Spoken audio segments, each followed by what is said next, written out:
Hello everyone, in this tutorial we will learn about mole concept.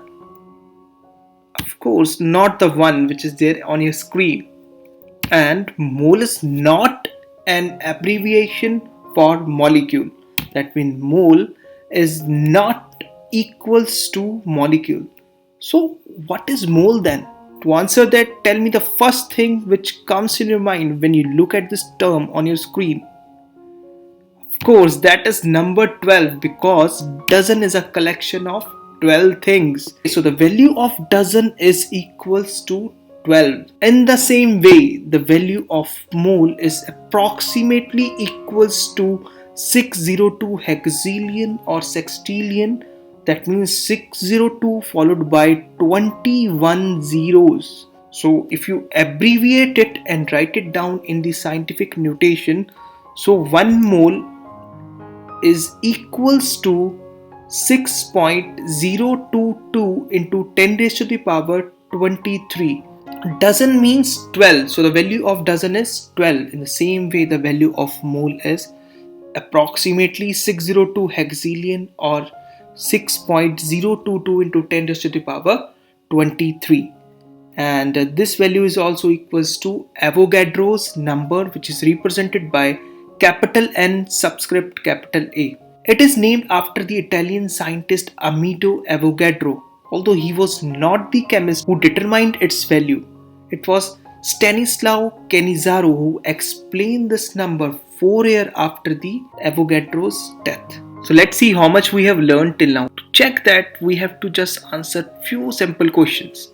So just tell me how many donuts are in 1 dozen donuts. Yes, the answer is 12. Tell me how many donuts are in 1 mole of donuts. Think about it. In 1 mole of donuts, the answer is 6.022 into 10 raised to the power 23 donuts. Okay, so tell me how many jelly beans are in 1 dozen jelly beans. Yes, that is 12. So now tell me how many jelly beans are in 1 mole of jelly beans.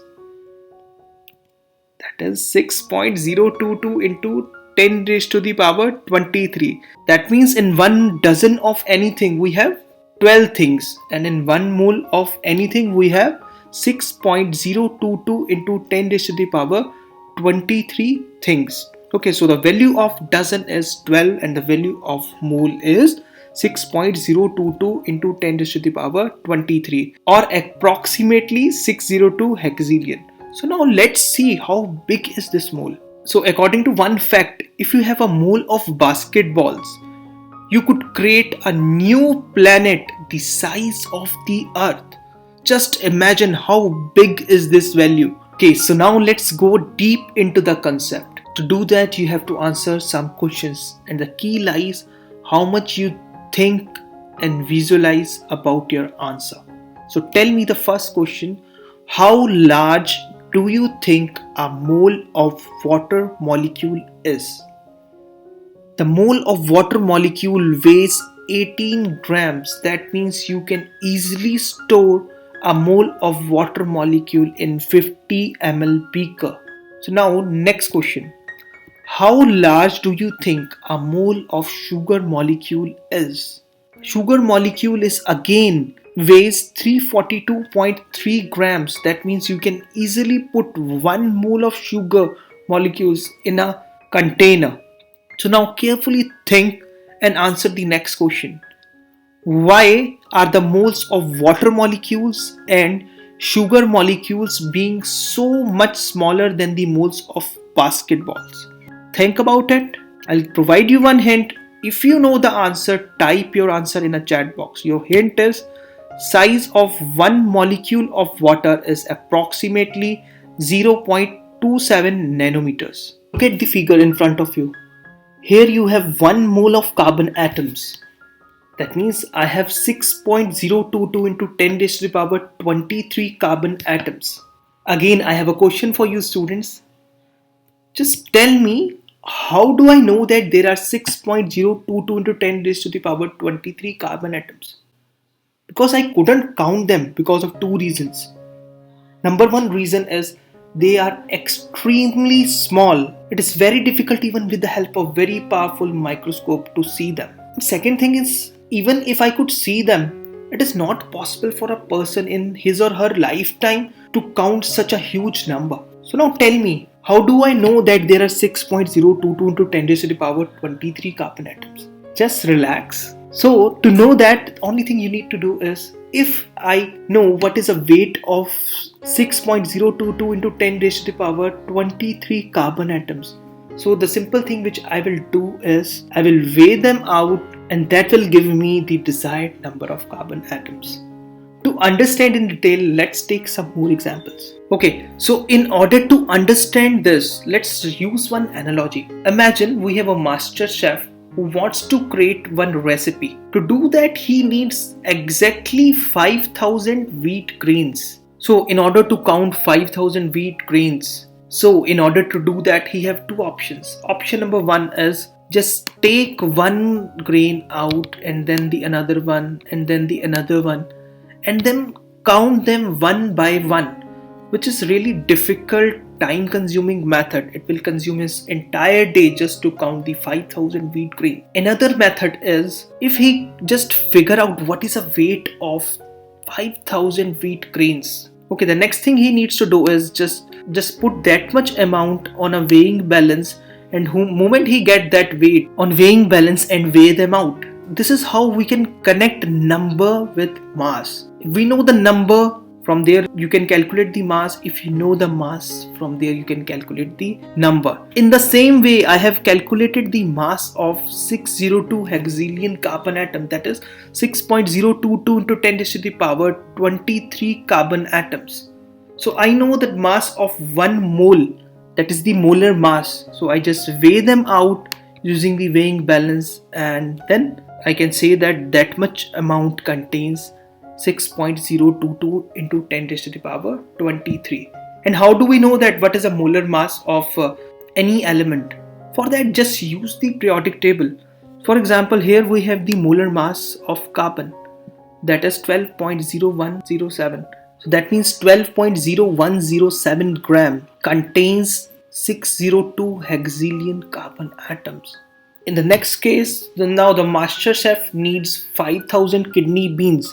But in this case, 5,000 kidney beans weighs 2,565 grams.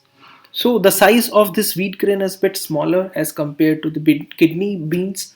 Because of the same reason, this 5,000 kidney beans weighs a bit more as compared to the wheat grains. Okay, so now he know the mass of 5,000 kidney beans. So instead of counting 5,000 kidney beans, he can directly weigh them in the weighing balance and calculate the number of kidney beans. In the same way, he can do that for grapes. So the size of grape is a bit more. So 5,000 grapes weighs 25,000 grams. So instead of counting them out, just weigh 25,000 grams. Okay, so that will be the weight of 5,000 grapes. So in the same way, some elements are lighter and some elements are heavier.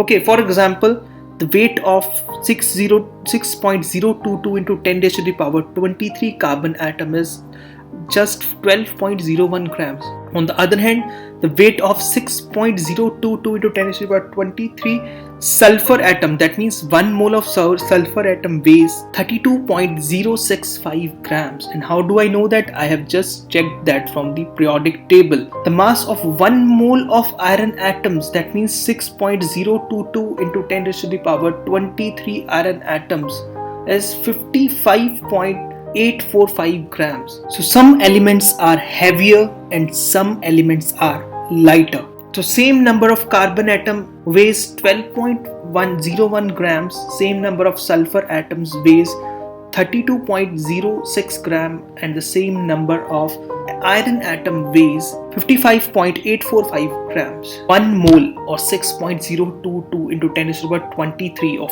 any kind of atoms. So what I have to do? I need not to count anything. The only thing I need to do is I have to just check the periodic table. I have to check the molar mass and weigh out that much amount. So that much amount will contain 6.022 into 10 raised to the power 23 atom of that particular element. So let's check how much we have learned. So we have learned about the mole, which is just a number, and the value of mole is equals to Avogadro's number, and the value is 6.022 into 10 raised to the power 23. Mole is just a number like dozen, which is equals to Avogadro's number, and we represent Avogadro's number with capital N subscript capital A, and the value of Avogadro's number is equals to 6.022 into 10 raised to the power 23. So next thing which we have learned about mole is mole act as a bridge between particles and mass. So if you know the number of particles of anything, if you know the number of atoms, number of molecules, number of ions, that means cations or anions, okay, you can determine their mass. If you know the mass, you can tell that how many particles, how many atoms, how many molecules, how many cations, how many anions are present in given amount. Okay, so mole act as a bridge between particle and mass. The next thing which we know about mole is in chemical reactions. For example, let's take the example of combustion of ethanol. So in chemical reaction, mole give us the idea how massive number of particles are interacting with each other. For example, in this reaction, this stoichiometric coefficient represent the number of moles. So if I read this equation for you, this equation says 1 mole of ethanol. If nothing is there, that means 1 mole is there. Okay, 1 mole of ethanol reacts with 3 moles of oxygen to give you 2 moles of carbon dioxide and 3 moles of water. This will give you the idea that how massive number of atoms are interacting with each other in this equation. Thank you everyone.